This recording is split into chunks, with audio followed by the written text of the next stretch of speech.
Ever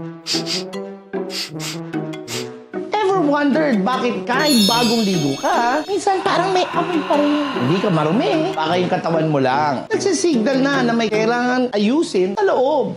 Di lahat ng body odor ay tungkol sa hygiene. Yes, may mga tao lang talaga na mas natural ang amoy dahil sa genes. Ayon sa isang 2023 na study, ito sa 10 Pinoy, may variant ng gene na nagpapalakas ng amoy sa katawan. Pero kapag lumala, o nag-iba na yung amoy mo, kahit anong linis mo pa, minsan, senyales na yan. Pagod na yung liver mo, imbalance sa gut, o sobrang toxic na ng buong katawan mo. In short, di ka mabaho.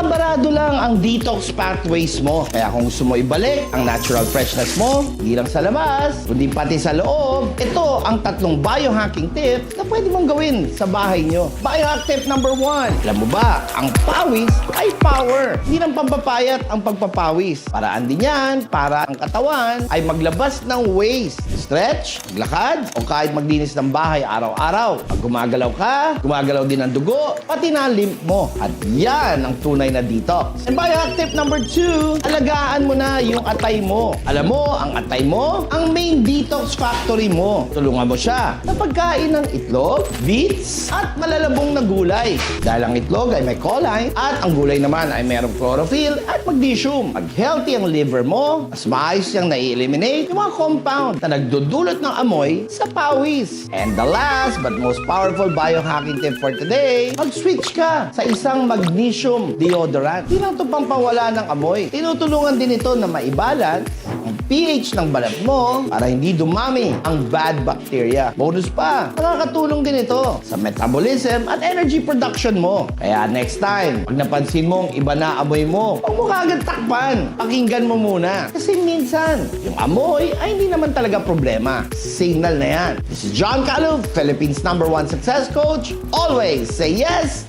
to success! Follow na for more biohacking tips at share mo na to sa mga mababaho mong kaibigan.